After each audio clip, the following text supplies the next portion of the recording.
Hola amigos de YouTube, lo que vamos a empezar a ver en este video es un capítulo nuevo que podemos decir es la segunda parte más importante dentro de todos los temas que hemos visto en esta serie de videos de análisis matemático, ¿no? La primer gran parte importante de esta materia es el concepto de derivada, poder llegar a ese concepto con todo lo que se ve.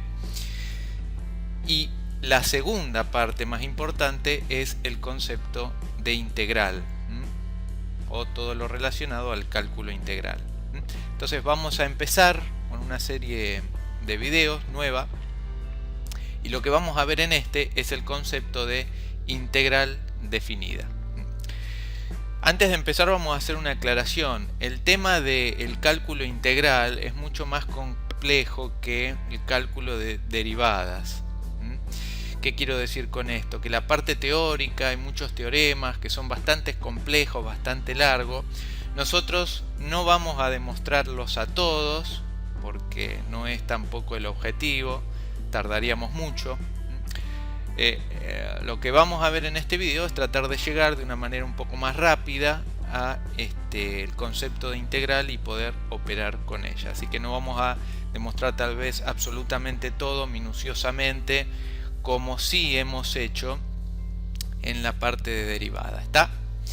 Así que empecemos de una vez.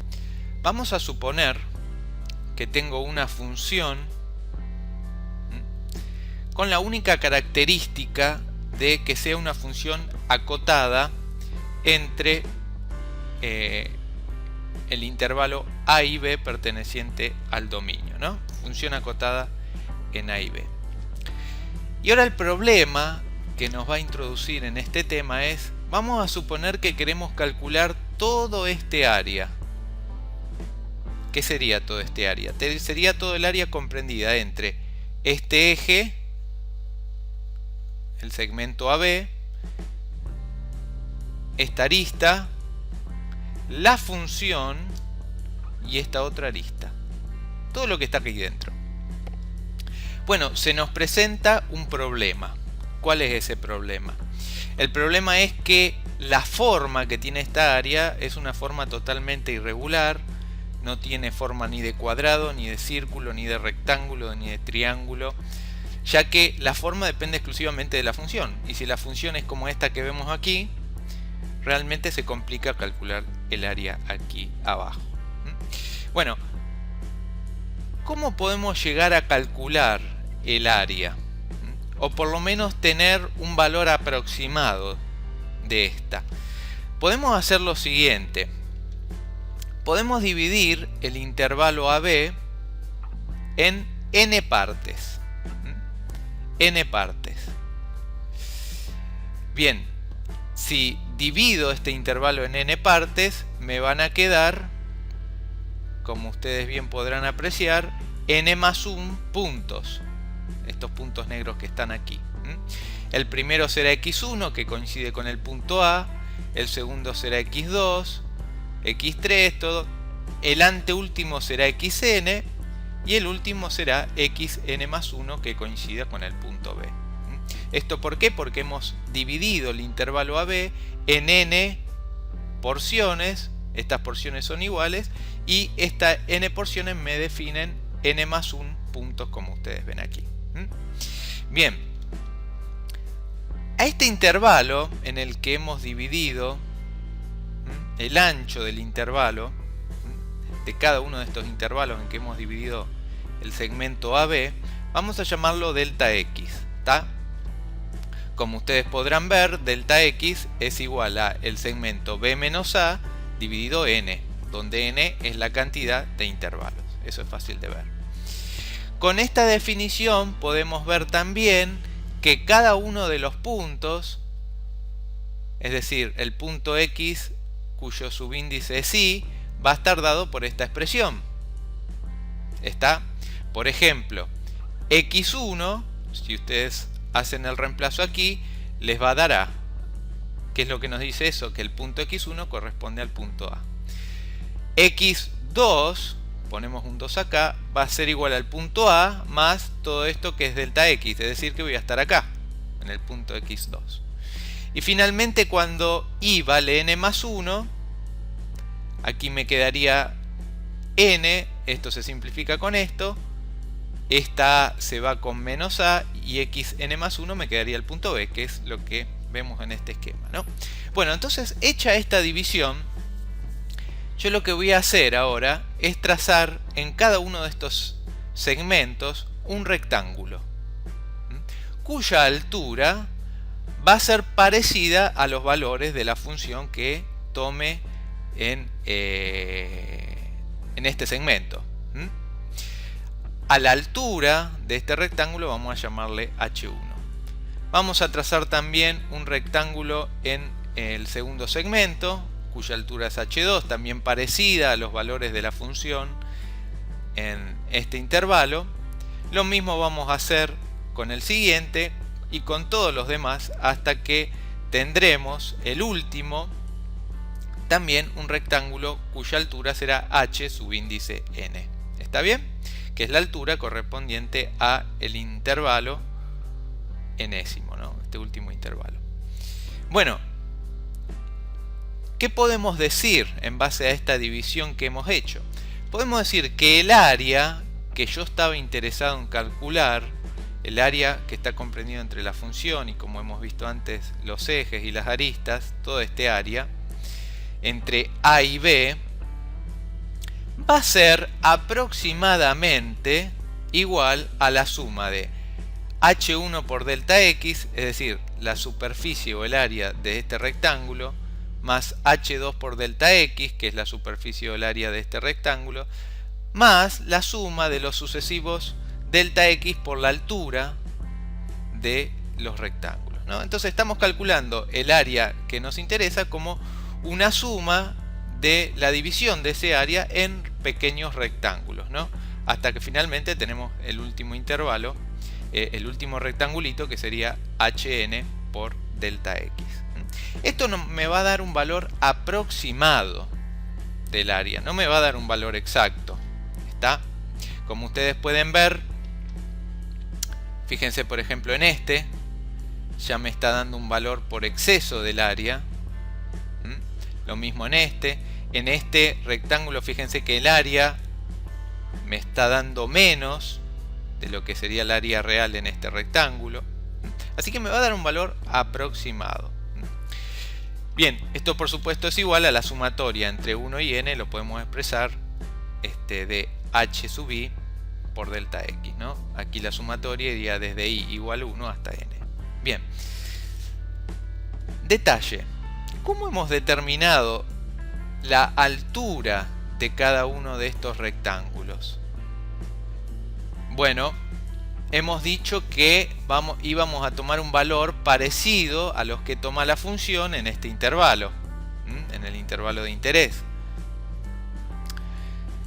¿Y qué es parecido? Bueno, vamos a ver dos casos. El primero es este. Es cuando las alturas, es decir, los h sub i, son igual, vamos a llamarle a f minúscula sub i, y esto es igual a el mínimo que toma la función en el intervalo que va desde x sub i hasta x sub i más 1. ¿Qué queremos decir con esto? Pensemos en h1. h1, según esta definición, va a ser el mínimo que tome la función entre x1 y x2. Es decir, h sub 1 va a ser el mínimo de la función en este intervalo. Fíjense cómo está aquí bien graficado. ¿Qué es h1? La altura de este rectángulo es el mínimo de la función en este intervalo. ¿Y cuál es el mínimo de la función en este intervalo? Este punto, como claramente se ve, porque después la función en este intervalo es creciente. Lo mismo hacemos con h2, que es la altura del segundo rectángulo. Es el mínimo de la función en este intervalo. ¿Cuál es el mínimo? Este punto. Lo mismo con h3 y lo mismo con todas las alturas. Fíjense que siempre hemos tomado los h como el mínimo de los valores que toma la función en este intervalo. Por ejemplo, en h sub n, ¿cuál sería el mínimo de los valores que toma la función en todo este rango? Claramente este es el punto más chico. Bueno, esa es la altura de este rectangulito. Bien, ¿qué podemos ver si calculamos el área de esta manera? Es decir, tomando la altura de los rectángulos como el mínimo de la función en esta parte. Podemos decir que además de ser aproximada el área, podemos decir ahora que el área va a ser siempre mayor o igual que esta suma, que la suma que hemos visto antes. Aquí llamo f sub i, recuerden, a los h sub i. Va a ser siempre mayor. ¿Por qué? Porque fíjense qué es lo que pasa aquí. Siempre me va a quedar un pedazo de área en cada uno de los intervalos. En este caso este pedazo, este triangulito, bueno, este triangulito más chico. Aquí sería casi igual, pero luego este triangulito. Siempre me quedan áreas que yo no sumo. Por lo tanto, si yo calculo el área así, tomando como altura el mínimo de la función en este intervalo, siempre voy a obtener un valor menor o igual al área real. ¿Está? Eso es muy claro de ver. Eso es independientemente del n que yo tome. Siempre va a ser menor la cuenta esta que yo haga al área real. Vamos a llamar a esta suma, es decir, cuando yo la altura de los rectángulos la tomo como el mínimo de la función en este intervalo, vamos a llamarle S y vamos a darle el nombre de suma inferior. ¿Está? Bien, entonces, según lo que dijimos antes, el área real va a ser siempre mayor o igual que la suma inferior. Bien, esta es una opción, pero no es la única. La otra opción sería tomar estos h sub i, las alturas de los rectángulos, tomarla en lugar del mínimo, tomarla como el máximo de la función en el intervalo de x sub i y x sub i más 1. ¿Qué quiere decir esto? Que por ejemplo, en el intervalo 1, es decir, h1, va a ser igual a f mayúscula 1, vamos a llamarlo así, y va a ser igual al máximo de la función. ¿Cuál es el máximo en todo este intervalo? Claramente este punto. Por eso la altura 1 coincide con ese punto. Lo mismo para la altura 2 y lo mismo para todas las otras alturas. ¿Está? Es lo mismo que hicimos antes. En lugar de tomar el mínimo, aquí tomamos el máximo de la función en ese intervalo. ¿Qué conclusión podemos sacar si calculamos el área de esta manera? Podemos llegar a la conclusión de que el área real va a ser siempre menor al área calculada de esta manera. ¿Por qué? Porque fíjense que el área calculada de esta manera, es decir, con los máximos, siempre me va a dar un exceso. En este caso este triángulo, en este caso este, en este caso este más chico y así todos los demás. A esta suma, es decir, a la suma cuando el valor tomado de las alturas de los rectángulos es el máximo de la función, vamos a llamarle S mayúscula.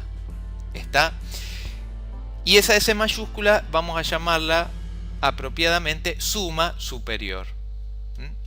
Y volvemos a poner lo que poníamos antes, que el área real va a ser siempre menor a la suma superior, independientemente de el n que yo tome, de la cantidad de intervalos en que yo divida. ¿Está? Entonces, en base a lo que hemos visto en esta diapositiva y la anterior, podemos decir que el área real que yo estoy buscando, siempre vamos a poder acotarla entre la suma superior y la suma inferior. No importa el n que yo tome. ¿Está? Bien. Bien, reescribimos entonces que el área está siempre acotada entre la suma inferior y la suma superior. Esto es la suma superior, lo escribimos así. Esto era la suma inferior, lo escribimos así. Y ahora fíjense lo siguiente. ¿Qué pasa si aumentamos el n Bueno, evidentemente si aumentamos el n, la base de estos rectángulos va a ser cada vez más chica. Si la base de estos rectángulos es cada vez más chica, la aproximación del área, como ustedes pueden ver intuitivamente, es mejor. Pueden verlo eso. Fíjense qué pasaría si yo parto este intervalo en dos. Evidentemente me van a quedar dos triangulitos más chicos. Entonces el área va a estar mejor aproximada.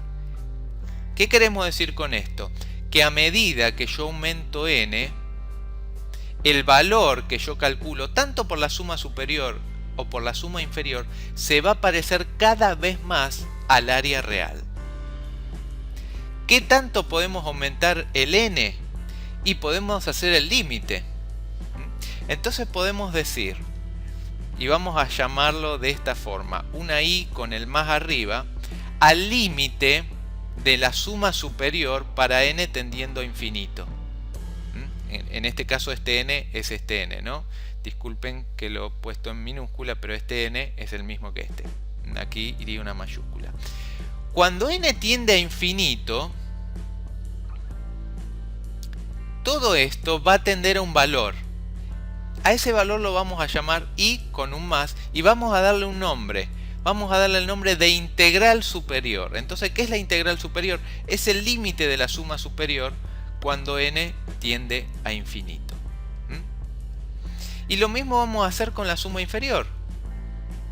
La suma inferior va a ser el límite, el límite, vamos a llamar de n tendiendo a infinito, de la suma inferior, vamos a llamarle integral inferior.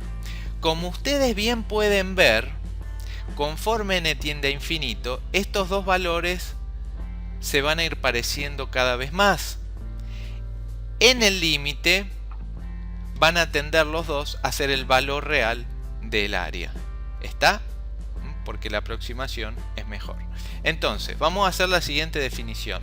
Si la integral superior y la integral inferior son iguales, es decir, este límite coincide, vamos a decir que la función f de x es integrable en el intervalo AB. Integrable. Y vamos a simbolizar ambas integrales sencillamente con el símbolo i, y vamos a llamar ahí la integral definida, y lo simbolizamos de esta manera. Y es la integral definida de la función f en el intervalo AB. Cuando la función es integrable, la integral definida, ¿qué es lo que me va a dar? Me va a dar el área bajo esta curva, ¿no? Entre los dos ejes, perdón, entre la función y el eje x y entre el intervalo A y B. Es decir, toda este área. ¿Está? Bien. Toda esta deducción, recuerden que empezamos a hacerla, como dije antes, no hemos demostrado varias cosas, muchas hemos apelado a la intuición, pero algo que dijimos es que en el límite estas dos van a tender a coincidir. ¿Está? Es lo que vemos intuitivamente. Sin embargo, esto no siempre va a pasar. Ustedes dirán, pero ¿cómo no siempre va a pasar? Bueno, con la función que hemos trazado aquí, claramente pasa. Pero no siempre va a suceder que la integral superior coincida con la integral inferior. Si quieren saber un caso de una función que no coincidan estos dos valores, es el caso de la función de Dirichlet. Los invito a que investiguen, tal vez hagamos algún video, tal vez en esta serie, para que ustedes puedan ver que hay funciones que al no cumplirse la igualdad, esta igualdad, no son integrables. Así que no todas las funciones son integrables. ¿Está? Pero ya vamos a ver en videos posteriores qué condición tiene que cumplir una función para que sea integrable. Hasta ahora, en este video, hemos visto que si yo tomo una función acotada, siempre voy a poder calcular la integral superior y la integral inferior. Si estas coinciden, puedo decir que la función es integrable y al valor de este límite lo llamo integral definida, lo simbolizo así y me va a representar el área de esta función. En el siguiente video vamos a ver un ejemplo de toda esta teoría aplicada al cálculo del área de una función. Chao.